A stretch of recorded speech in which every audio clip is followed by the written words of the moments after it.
under my covers, not making a sound. It was strangely quiet for a good 2 minutes, so I finally peeked my head out of the covers. There was a figure standing next to my bed, looking down at me. I screamed at the top of my lungs and began hugging the wall behind me. The figure looked out the window and then just walked away out of the room. I stayed in that position for like an hour before checking if he was really gone.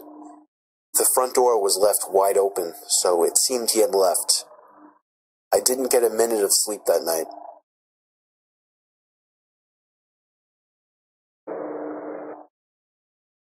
This story is from the point of view of a 16-year-old girl. I used to have a boy living next door to me that was obsessed with me. His name was Joey. Every time I would go outside, Joey would come outside as well, as if he were watching me through his windows, waiting for me. He was 17 and very weird, and he didn't seem to have any friends, as he was always home. I tried to give every sign possible that I didn't like this guy, but he wouldn't get the message. So I had to finally just tell him one day that I don't like him and to leave me alone.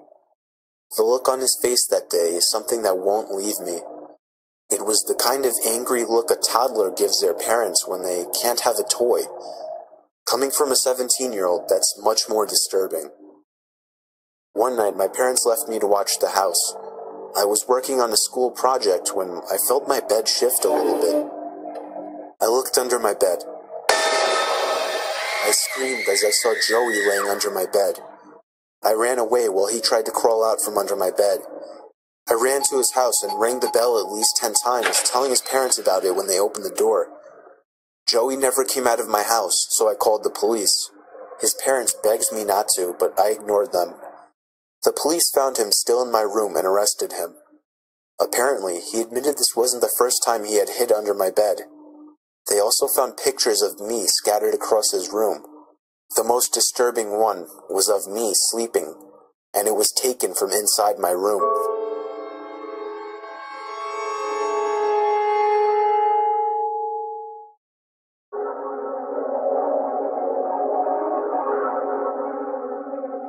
Working the night shift always sucked. I work in an office building and would constantly do the night shifts since it was the only time it would work out for me. I was just about always the only person on the floor I worked on, possibly in the whole building. There would always be a kind of eerie feeling to being in such a big building with most of the lights out and absolutely no one around. But on the upside, it was peaceful and less stressful, and I was able to get a lot of work done. There was this one night, though. It was a Friday night, around 2 in the morning. I was typing away on my keyboard when I heard a noise from outside my cubicle. It sounded like just a random crack from the walls or something. It's unusual in this building, but I didn't get too concerned about it. I resumed typing away and was once again interrupted by a sound. This time, the sound of a computer starting up. It caught me off guard. I was sure nobody else was working the night shift. I stood up on my chair to get a view over the cubicle walls. The glare of a computer screen in the dark was visible in a cubicle on the opposite side of the room. Then I did something stupid, something I regret. I asked if there was anybody there in a yell, hoping to get an answer from a fellow employee. But instead, I saw the glaring light of the computer monitor across the room turn off, and there was once again nothing but darkness on that side of the room. I started getting nervous. I turned off the lamp and computer screen so that I wouldn't give away my position to whoever that was. I crouched down and tiptoed out across to a nearby cubicle. There was just utter silence. I sat waiting for something to happen for God knows how long, but I eventually decided the coast was clear. I tiptoed down past all the cubicles until I reached the opening near the exit door to the stairs and elevators, and that's when I realized that my fearful suspicion was true. There was a man crouched down behind a plant in the corner of the room, dressed in all black. I felt my heart sink as I noticed him, but it didn't seem like he knew that I noticed him. I turned back to the stairway door. There was no way I was going to wait for the elevator and take a chance. I casually opened the door and closed it behind me, proceeding to walk down the stairs. After making it down about 2 flights of stairs, I heard the door above me push open aggressively, followed by manic, echoing footsteps coming fast down the stairs. I raced down the stairs, running as fast as I could, all while the footsteps above me were getting louder. I finally made it to the first floor, raced through the lobby, and out the front door. Whoever was in there didn't follow me. I immediately called the cops, along with one of my bosses. My boss said no one was scheduled to work except for me. The cops scanned the place from top to bottom. There was no one in there. I couldn't help them out with any description other than he was wearing all black. I did continue to do the night shift for about a week after that, with my boss allowing me to lock all possible entrances to the floor, including the elevators. But I still wasn't comfortable with it, so ever since, I've been doing the day shifts.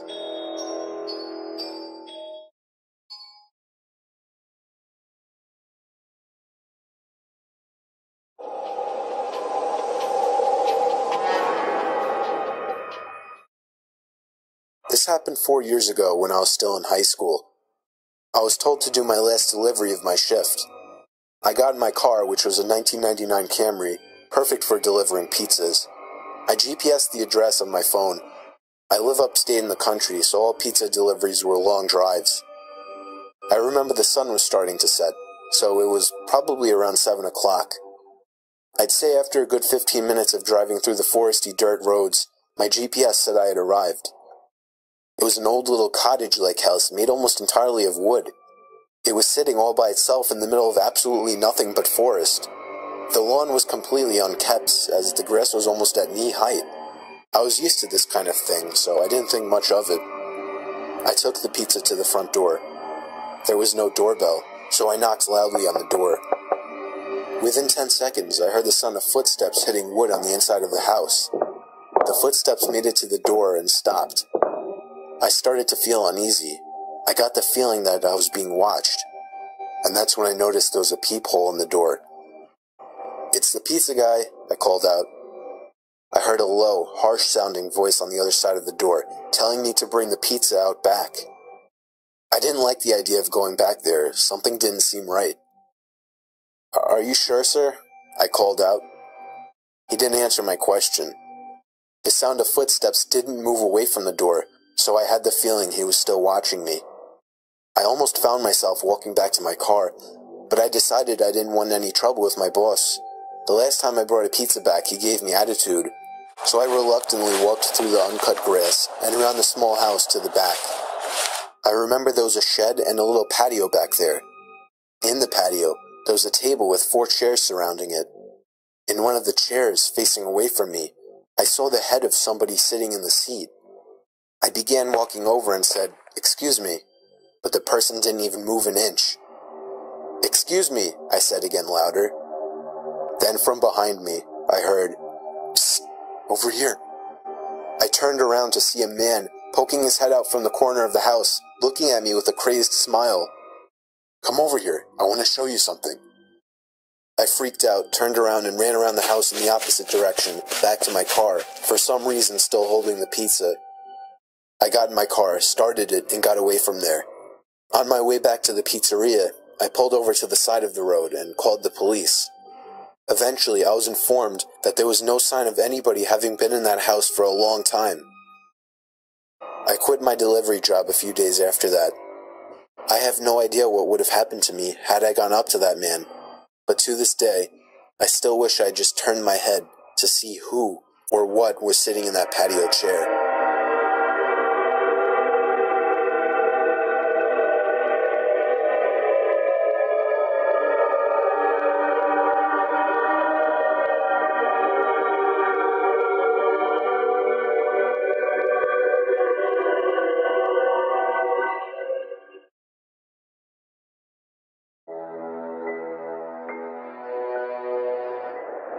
It was during a blizzard in Valley Stream. I was getting paid $250 to watch some couple's kid while they went away for the weekend. His name was Matthew. This took place on the first night, which was a Friday night. Matthew was already supposedly asleep, while I was in the living room watching a movie. I got a knock at the door, and looked at the clock. It was close to midnight. There was no way I was opening it. Not even 10 seconds later, Open the door! I heard the sound of 2 or 3 men angrily banging on the door, telling me to open up. I felt like my heart was about to stop. I took a peek through the blinds. and there was somebody standing right on the other side of the window. I fell back in fear, and after managing to get back on my feet, I ran to the kitchen phone first thing to call the police. They said because of the weather, it could take a while for an officer to get here. I was told to take the child and hide somewhere until an officer arrived. They wanted to keep me on the line, but I wasn't thinking clearly in the heat of the moment and hung up. However, it wasn't until I ran through the living room that I realized the banging had stopped. I took a second peek through the living room window. Nobody was there now. I heard the sound of glass shattering from a few rooms over. My knees started to feel weak as I realized they had just broken the window and were about to climb into the house. I had to run and get Matthew. I couldn't just leave without him. Of course, when I got upstairs, there was no time left to run back downstairs, as I already heard footsteps and laughter coming from downstairs. I covered Matthew's mouth with my hand as I ran with him into his toy closet. A few minutes dragged on to what felt like half an hour as we sat there in the dark closet. Matthew began to squeal as footsteps on the carpet reached the outside of his bedroom door. There was more than one person. They came inside. There weren't many places to hide in this room. I was actually reflecting on my whole life, so sure I was gonna die. We heard the sound of a police siren outside, even from in the closet, and then I heard one of the men in the room mutter, "Oh shit."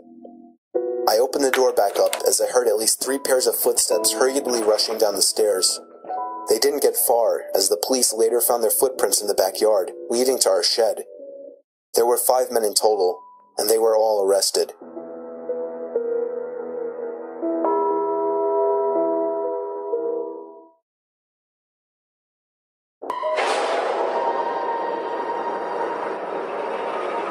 This happened when I was 15 years old. My best friend Anthony wanted me to come over for the night, since his parents would be gone all weekend. I rode my bike over and put it in his backyard before letting myself in through his back door. We played basically every video game he had, from FIFA all the way to Call of Duty, with popcorn and other junk food spilled out all over the floor. As the night progressed, we moved from video games to watching half a movie and getting bored, to doing prank calls at close to 10 o'clock. Anthony made a few calls to different pizza places. When it was my turn, I just dialed a few random numbers in hopes to get someone at their house. On, say, my 4th attempt, I finally reached somebody. A guy with a deep and rough voice picked up, answering with a yeah instead of a hello. Anthony's laughing in the background made me stumble with my words mid-sentence, ultimately cracking up into laughter. I had never done a prank call, so I sucked at it. The guy on the other end was silent. I regained a straight face and tried to continue with the call. It went something like this. Sir, would it be alright if I borrowed one of the wheels from your car? What's your name, kid? My name is Bob. Really? You sure it's not Anthony? It hit me like a brick. I looked up at Anthony, whose face was noticeably full of fear. I hung up the phone, not wanting to be on the line with whoever that was for another second. Anthony, who the hell was that? I asked him. I don't know, he told me. Does your caller ID info display your name or something? No, it shows my dad's name. We hopped on the computer and did some research, trying to figure out how it was possible to get someone's name through their phone number. It didn't make sense how he could get Anthony's name so quickly. He was way too young at the time to be on any of those personal information sharing websites. We ended up asking a question on Yahoo Answers, since no one had a similar experience. The question turned up no answers. I suggested he call his dad, but he said he wasn't supposed to have anybody over for the weekend, so he didn't want to call. We planned on sleeping in the living room, so we just resumed watching the movie that we hadn't finished from earlier. Right after the phone call had left my mind, me and Anthony looked at each other when we heard his front storm door opening, and then the doorknob to the front door began to turn.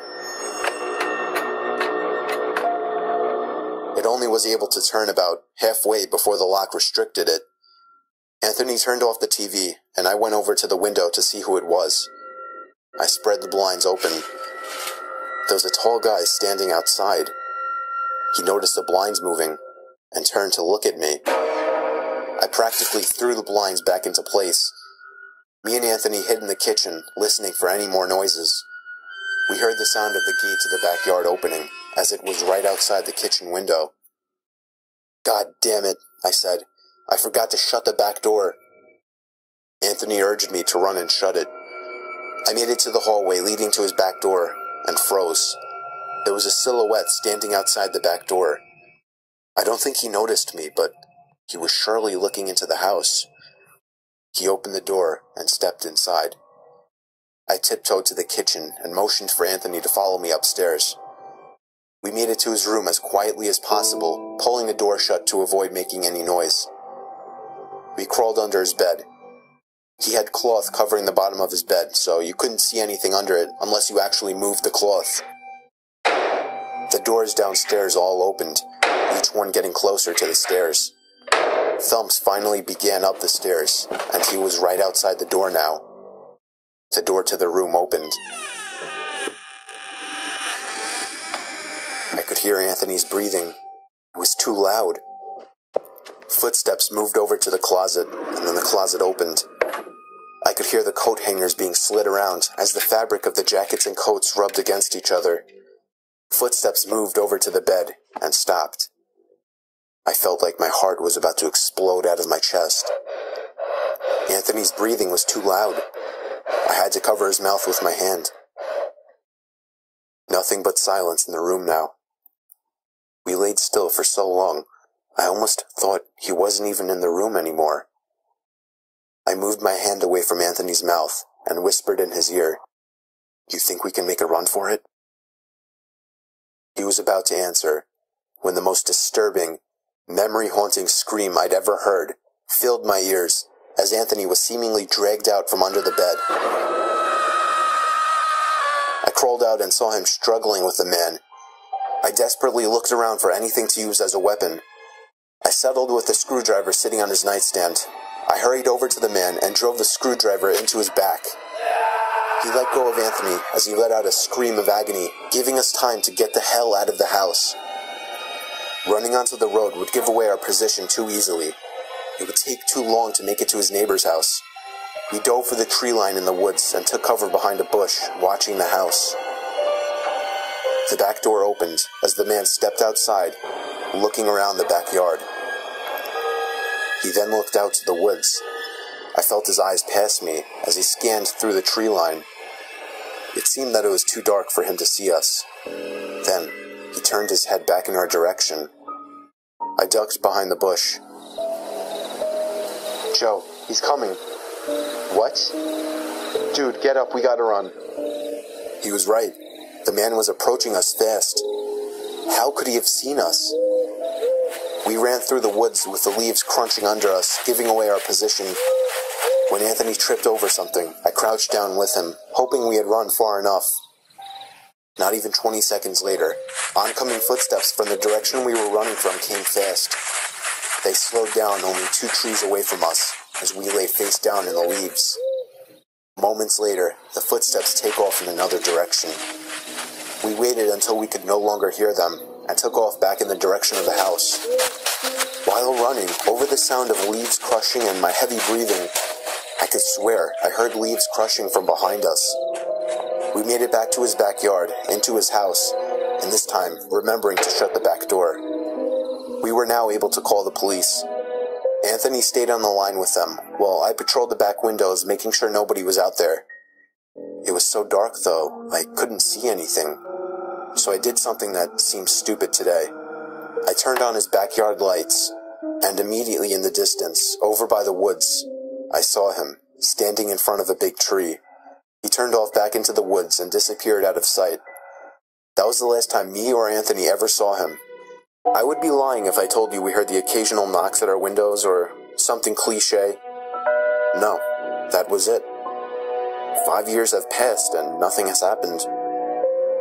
Do I wonder if it was somehow linked to the prank call? Maybe. Does it make sense? Not really. But yeah, this was the story of how me and my still best friend Anthony almost died during a break-in.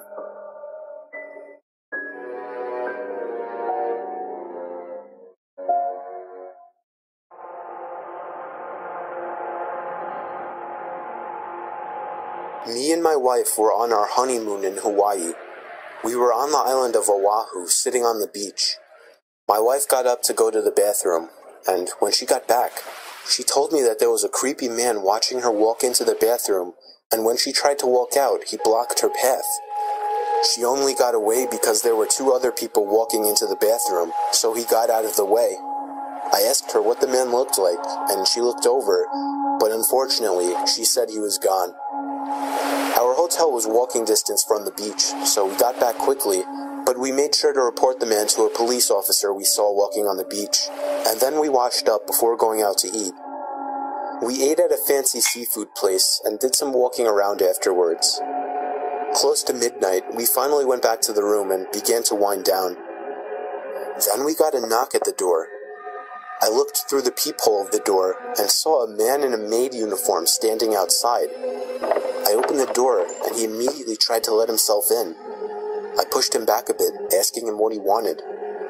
He told me he left something in the room while cleaning earlier and needed to get it out. The only thing, we left the do not disturb sign on the door all day. Then I noticed he was making eye contact with my wife. My wife then screamed, "That's the man." I didn't understand at first, but it was too late for that. The man had already lunged at me, holding my throat with one hand while reaching behind himself with another. He pulled out a knife and started swinging at me, and if it weren't for my wife coming over and smashing his face with the lamp, I would have been as good as dead. The commotion drew out all the inhabitants of the neighboring rooms. One of the women started freaking out and screaming, making the situation worse. We called the police, and so did the hotel. It turned into a huge, horrible scene, but we were just happy to be alive. We were questioned when the police arrived, and some of the other people around us claimed to have witnessed it all. We still don't know what kind of intentions this guy had, but if I had to guess, I would say he wanted to get to my wife. He must have been one very dumb person to think he would get away with something like this in such a public building.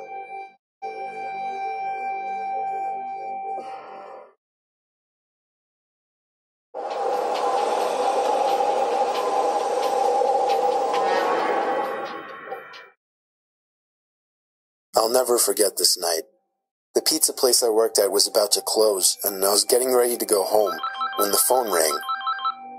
I was working the counter alone that night, so I was taking calls. I picked up the phone. There was complete silence, so I hung up. About a minute later, the phone rings again, so I pick up again. Still silence. I was about to hang up again when I heard the very weak and cold voice of an old woman on the other end. She said she wanted a regular pie delivered. I remained polite on the phone, but on the inside I was screaming. I just wanted to get home and end my shift. I called out to my boss that somebody is requesting a delivery. He told me I had to go. I was upset at first, but I realized it's another tip, and the old ones usually tip the most, so I decided it was okay. I took down the address and told her it would be there soon, but she had already hung up. I thought that was rude, but I ignored it and yelled to the chef that I needed one regular. My boss told me to just go home after the delivery as the place would be closed. So a little before 10 o'clock, I got in my car and put the address into my GPS. The house was 7 miles away. The GPS took me to the quiet side of town. I arrived to the house. It was a small, one-floor house on a very quiet and empty block. I took the pizza and walked up to the door and rang the doorbell. There were no lights on in the house. I hoped that she hadn't given me the wrong address. I rang the doorbell again. There was still no answer.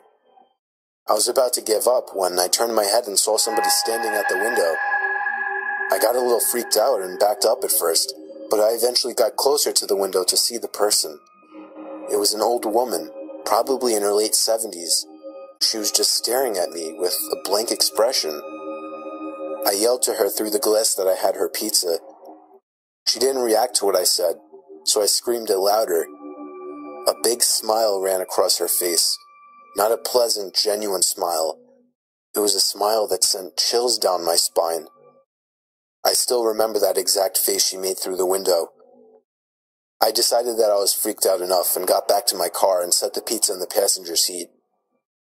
I had to text my boss about this. I shot him a quick text and started my car, ready to get the hell away. I looked to my right to get one more look, to see the woman standing right outside my passenger side window, giving me the same stare she had given me before.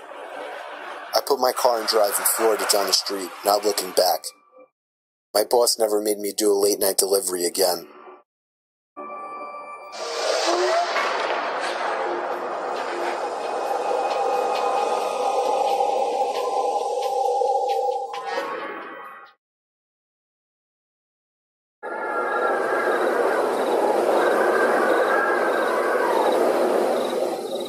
It was Halloween night of 2007, freshman year in high school, and I was with my friends, Ivan, Ryan, and Jesse. We were all dressed as the Super Mario characters. I was Luigi since I was the second tallest. Ivan was Mario since he's short and buff. Not that Mario is buff. Jesse was Waluigi because he's freakishly tall and skinny, and Ryan was Wario because he's just really fat. So they were the perfect group costumes for us. We live in a very non-congested suburban neighborhood with a decent amount of space in between houses. On Halloween, that's the worst thing ever. Less bang for your buck. We were trick-or-treating for hours, way past dark, and eventually came the time when most trick-or-treaters were heading home. My feet started to hurt, and I had to constantly switch arms for holding the now 10-pound pillow sack of candy, but we planned on going until our bags were completely full. A lot of the houses by now weren't answering anymore. It was probably past their cutoff time for giving candy to trick-or-treaters. Approaching our next house, we saw a purple bucket on the stoop, which was the best feeling ever. I was the one to get close enough to realize it was empty, which was the worst feeling ever. I turned around when I heard a knock at the window of the house. We all looked at the window. Couldn't see anyone, but heard someone call out, "Wait." The door opened, and an older man, late 40s, already balding, stepped outside. He told us to come inside so he can get us some more candy. I said we could just wait out here. He responded saying something along the lines of, "Nonsense, come on in, we'll get you your candy." Ivan stepped in and said, "It's all right. Come on, Dan, let's go." I told the guy to take care and apologized.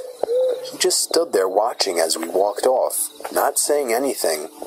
I felt bad, but at the same time, that guy seemed like a creeper, and I figured I just dodged a bullet not going in there. If the story ended there, it wouldn't be scary, so of course, it didn't end there. We skipped a few of the guy's neighboring houses just to get further away, and continued on with our business. We were walking down close to the nature preserve now, so there weren't many houses around us. At this point, we were now walking back closer to Jesse's house. I noticed Ryan had stopped walking, and I turned around to see what's up. He said he heard someone moving from behind the trees in the preserve. Now, this was before everyone's phones had flashlights, so we couldn't just go searching in the woods for someone. Besides, we were just telling Ryan that it must have been a raccoon or something. You may think this is a bit of a cliche, but when things like this happen in real life, you always assume the more logical possibility. It's just natural. Why would we assume we were being followed? I had to put my arm around Ryan's shoulder and nudge him forward.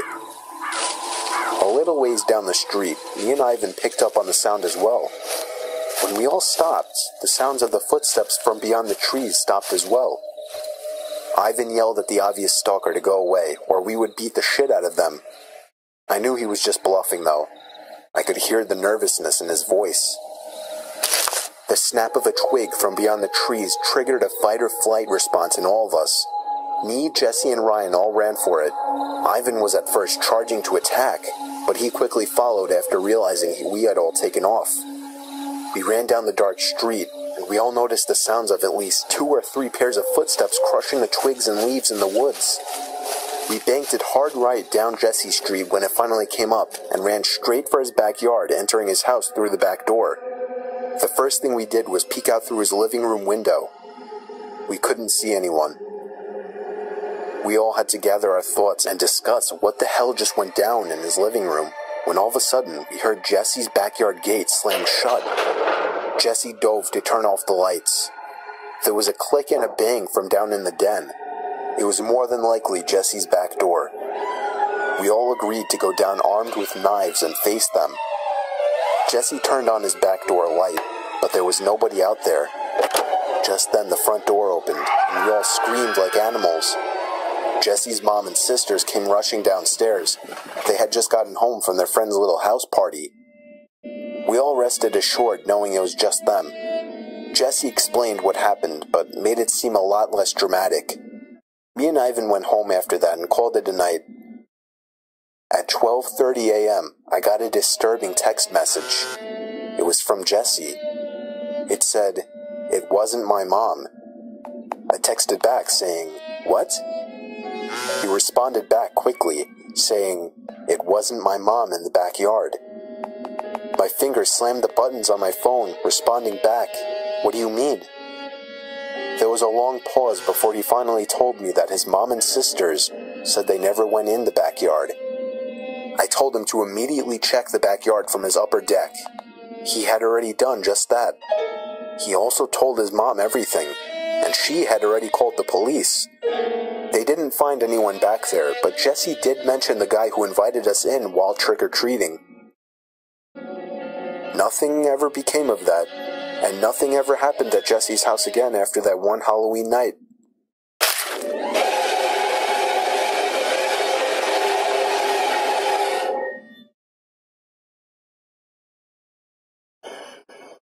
You can see some weird things when you're tired, but the thing about this story, I wasn't tired.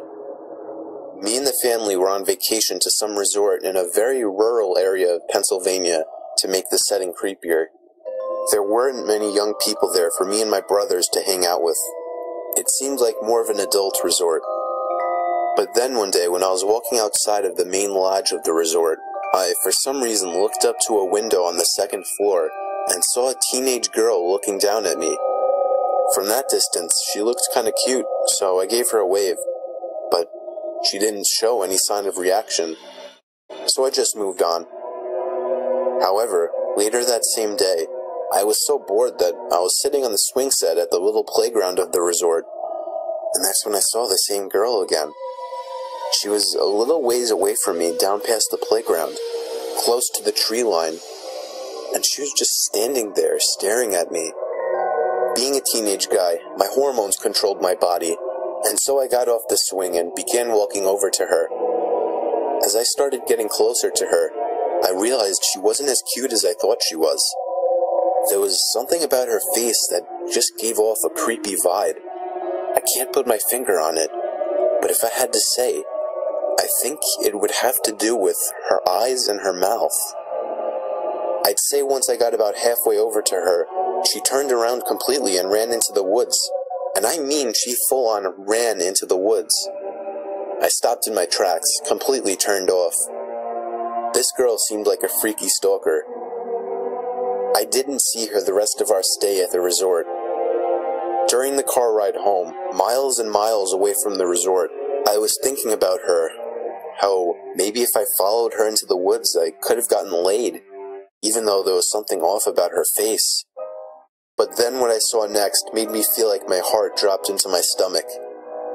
Looking down ahead, I saw the same girl standing by the tree line on the side of the highway. As we sped past her, I saw her head turn so that she was always looking right at me, even through the tinted minivan windows. I asked my parents if they saw her, and they just responded, "Saw who?" Soon afterwards, I accepted that it was all in my head, and that the girl was never even there.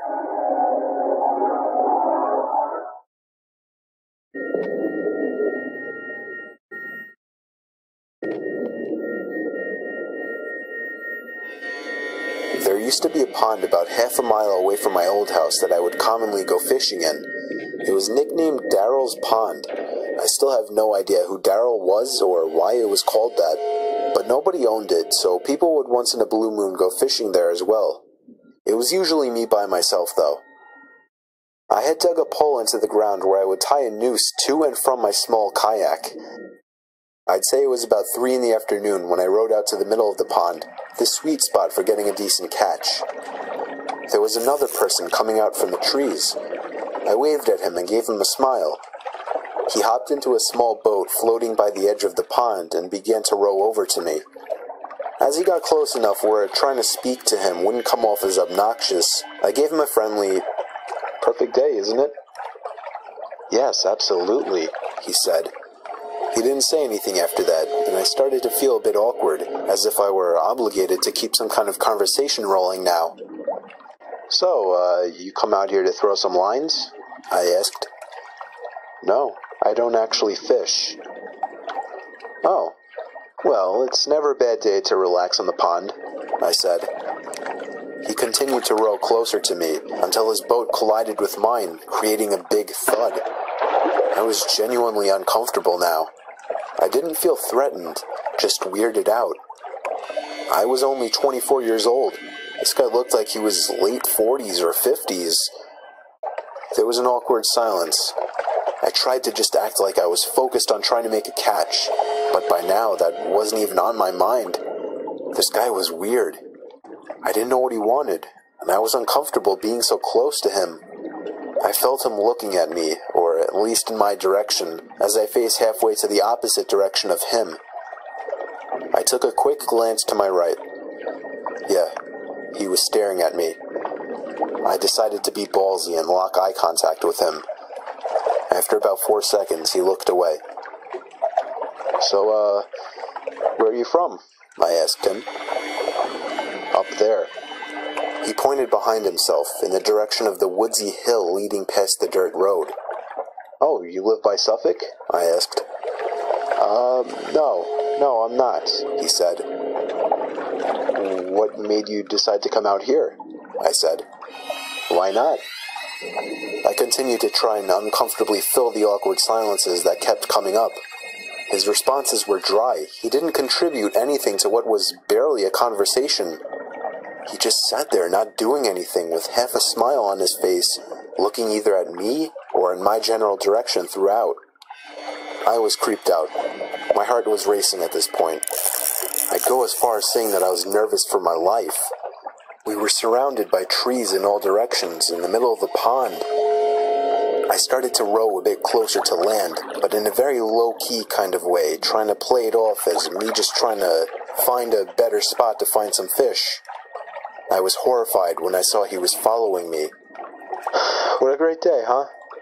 I felt a shake in my voice. I got close enough to the edge of the pond where I finally told the man, "I think I'm going to call it a day." I turned to see his reaction. He was still staring at me, but his smile was gone now. "I can't let you leave," he said. He lifted his flannel to expose a handgun sticking out of his jeans pocket. As soon as I could process what I was looking at, I dove out of the boat for land, ran the whole half-mile uphill through the woods back to my house, and locked every door and window as soon as I made it home. I pulled down the blinds to the dining room window, leaving it open just a crack for peeking outside undetected. It started to get dark out, and I left every light in the house off, still peeking out to the front yard, making sure I wasn't followed. The time came when I finally decided I wasn't followed. I realize now, like you, that not calling the police immediately was a huge mistake. I kept my bedroom windows open to let the room air out. My bedroom was on the 2nd floor, so I wasn't worried about being watched through the window. About half an hour after shutting the light and falling under the covers, I heard the sound of leaves crunching from outside. I sat up to hear it more clearly. It was definitely something walking around out there. Normally I would assume it was a deer or a bear, but after what just happened, I was still in paranoia mode. I sat up as still as a statue, except for my shaking out of fear, waiting as the sounds of the steps stopped. "Hey buddy, you up there? Are you trying to sleep?" "Sorry, I didn't mean to wake you." I felt like 100 pounds just fell directly onto my chest. It was the same voice. I knew it right away. I didn't make a sound. I crept out of the room quietly downstairs to the kitchen and grabbed the phone, practically crawling on my way out to avoid being seen through the open blinds. I called 911 like I should have earlier in the temporary safety of my bedroom. I made sure to whisper into the phone, as I was still hoping that he hadn't yet heard or spotted me. 20 minutes felt like an hour as I sat behind my bed, waiting for the police to arrive in constant fear that I would hear glass breaking from downstairs, or a thud on the back door, or even just a voice again from down below my window outside. The police did a thorough investigation of the property in nearby woods, turning up nothing. They suggested I stay with a friend or a family member for a few days, and so I did. I never heard from or saw the man again, but I still moved a month later. I couldn't deal with the constant fear and paranoia of being watched through my windows. I feel much more comfortable fishing out by the bay now.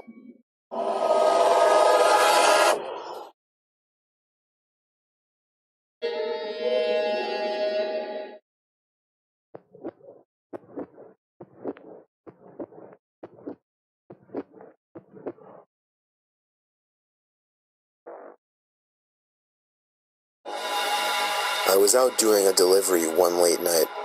It was probably the longest drive I have ever taken for a pizza delivery. From the pizza place I worked at, it was a 20-minute drive, which isn't too crazy out where I live.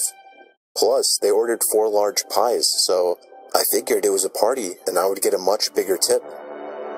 Navigating the dirt roads at night was always annoying, though. I pulled up to the given address. It was some old, sketchy-looking building, literally in the middle of a forest clearing. There were no cars parked anywhere, or any lights on. I put my car in park and called my boss. I asked him to reread the address at least 3 times to make sure I typed it in right, but that checked out. I could tell he was in a really bitchy mood, and he told me to at least knock on the door and check it out. He would normally get mad if we took back 1 pie, but I was afraid of what he would do if I brought back 4. I was insanely unnerved, but got out anyway and forced myself to the front door of the building. There was no doorbell, so I just knocked really hard. I heard nothing and didn't really expect to hear anything. I was extremely disappointed, not because nobody answered the door, but because I was realizing that it was all a waste of time and gas. I knocked one more time out of desperation, and then began to hear some kind of rustling noises from inside of the building.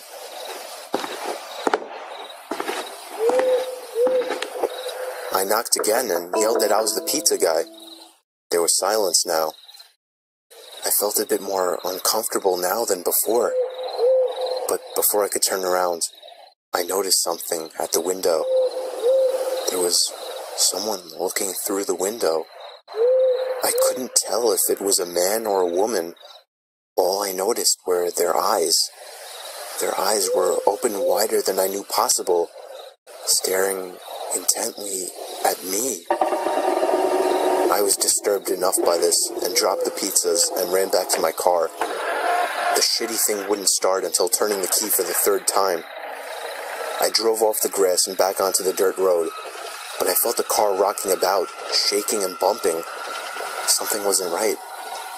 I didn't make it far from the building before I started hearing a sharp scraping sound coming from outside. There was so much resistance that I couldn't even drive. The car came to a stop. I got out of the car to check what the hell was wrong. A chill ran up my spine as I began to feel like my heart was constantly skipping beats. My tires had been slashed and had completely fallen off the rim. Not just the front though. All 4 tires were slashed. I realized somebody did this when I was knocking on the door to that building. Instead of running, I got back in the car and locked the doors. I was so close to that building, I could practically see it from where I was, if it weren't for the trees blocking the view. I dialed 911 and explained everything to the operator. She told me the cops would be over as soon as possible and that I need to stay hidden. I asked her if it was advisable to stay in the car or run, and she told me it would be best to stay in the car with the door locked. She asked me to stay on the line with her until the cops arrived. My whole body was shaking. In all directions, there was nothing but dark, seemingly endless forest. I knew it would take forever for the cops to get there. I was not comfortable with sitting in that car so close to whoever did this. The next part, though, is what utterly destroyed me. It still shakes me to this day, and I hope nobody ever has to experience this kind of fear. As I was scanning all the windows, making sure nobody was outside, I looked in the rearview mirror, and there was the same person I saw at that window. Eyes open wider than ever. I could see now that it was a woman, and I could ever so slightly see a smile begin to spread across her face. I opened my door and full-on sprinted into the woods, not caring how much noise I made. I ran until I was out of breath, which didn't take long, and I hid behind a giant log on the ground. I tried to cover my loud breathing with my hand as I waited and waited for what felt like hours, until I finally heard sirens in the distance. I gathered up all the stamina I had left to run all the way back in the direction of the dirt road. Eventually, the glowing red and blue lights came into view, and I had never felt better in my life. They were parked in front of my car, investigating with flashlights. I came out yelling at them like a lunatic to help me. I fell to the floor and started to gag, almost throwing up from running so much. They picked me up and began to question me, to which I explained everything to the best of my ability. One of the two cars drove over to the building, and the two officers began to search the building. They came back with nothing except for a couple of spiky objects. These objects were exactly the same as the ones used to slash my tires. The cops guessed that it was some kind of sick, demented couple, being that I saw the woman, but unfortunately they were never found, and that still kills me to this day. I obviously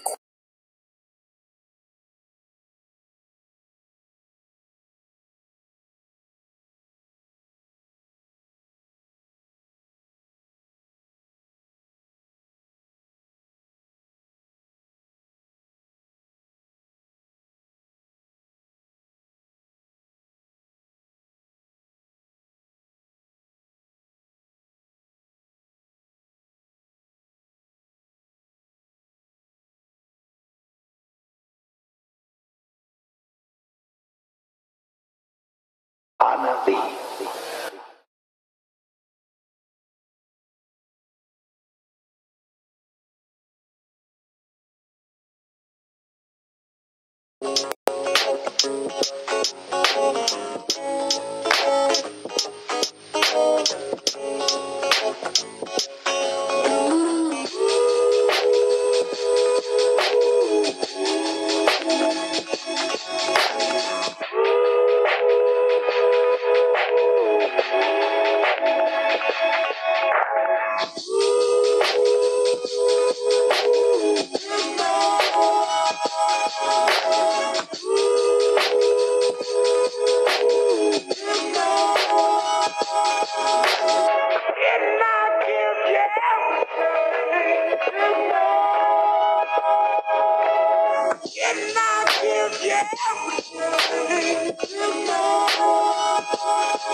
This is probably the most challenging record you have ever put on your turntable.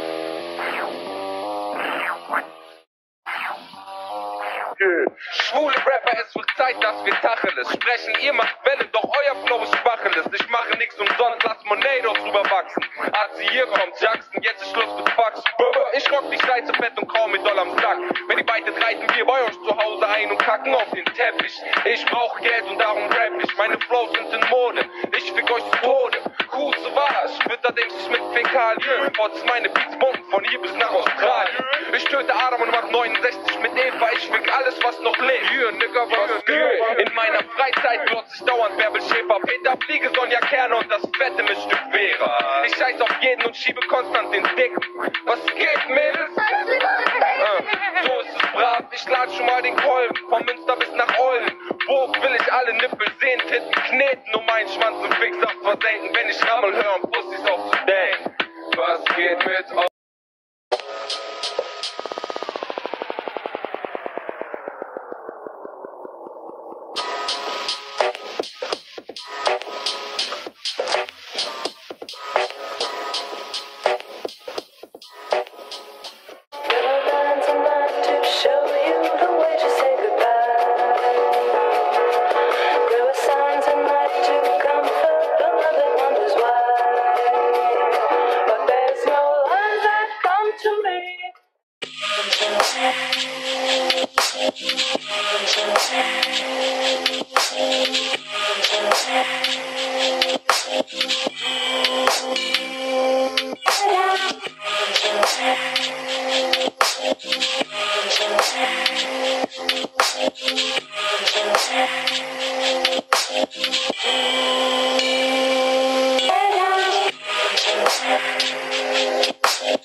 I'm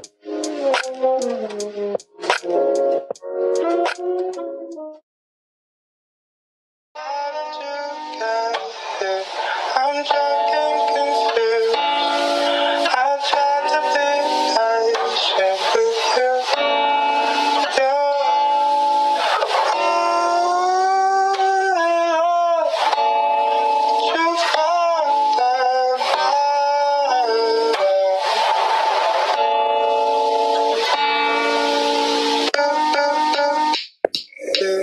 I'm drunk and confused. I tried to be patient with you.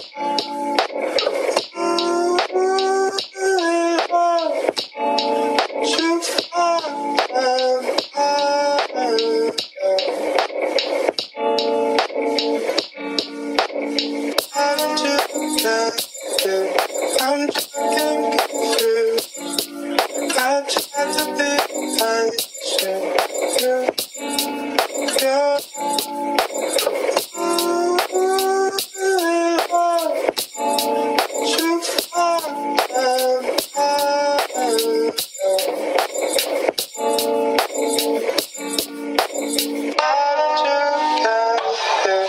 I'm drunk and confused. I tried to be patient with you.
And I understand you have two misguided young brothers who need some positivity.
pisaran kerrallaan. Merkitys muuttuu aina Jossain elämässä oli nuori klessi, 26 päivät mahdottoman kaunis, niin paperit tein.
Isn't everybody? Aw, Jackie, that's why I want you to sit on a beam. But I've got to get there first, and I'm afraid of the sea. I want you to draw a picture of the sea on this window shade. Take my crayon. Okay, but it's gonna be scary.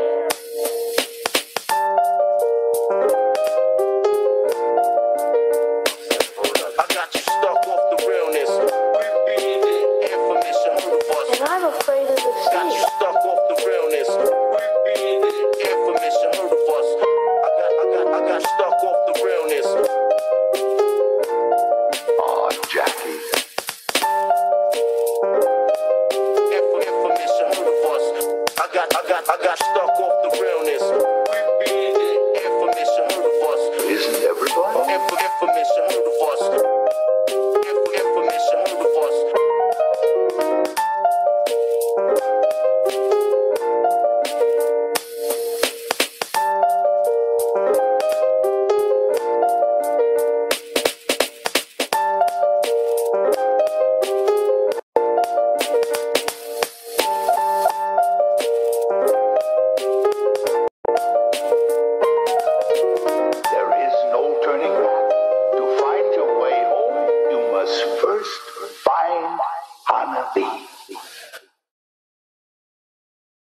Mauvais confiance.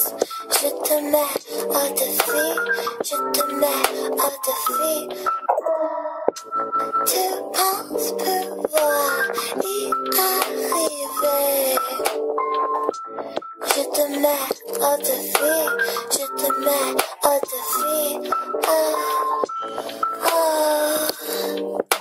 Je te mets au défi. Je te mets au défi. Je te mets au défi.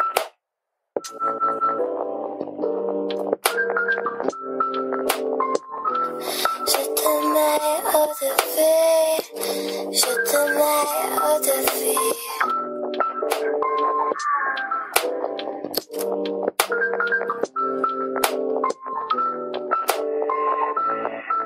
The point is, what are you satisfied with? In other words, it's better to do something simple, which is real, and it doesn't have to be.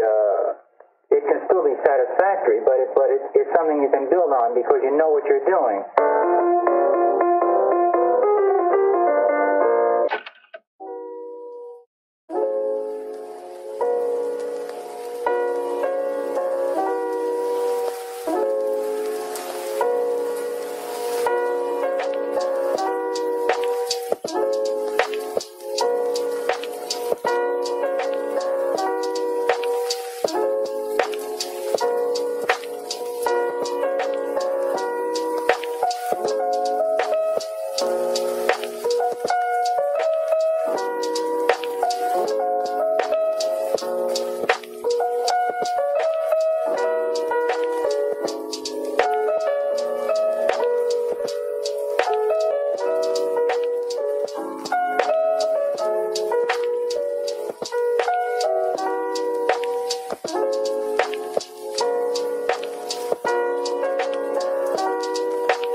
discovered what's up there, they know they're only a little part of the huge galaxy.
Now you seem to me to be a man with a mission. What's your mission today?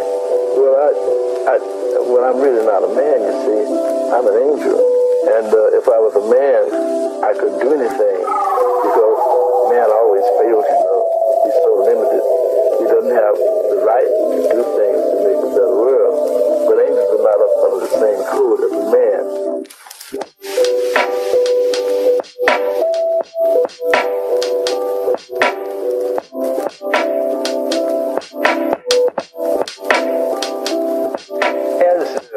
Somebody who's living in time on planet Earth with the rest of us. And I must say that the rest of us are awfully glad you are putting time on planet Earth. You're bringing some good music.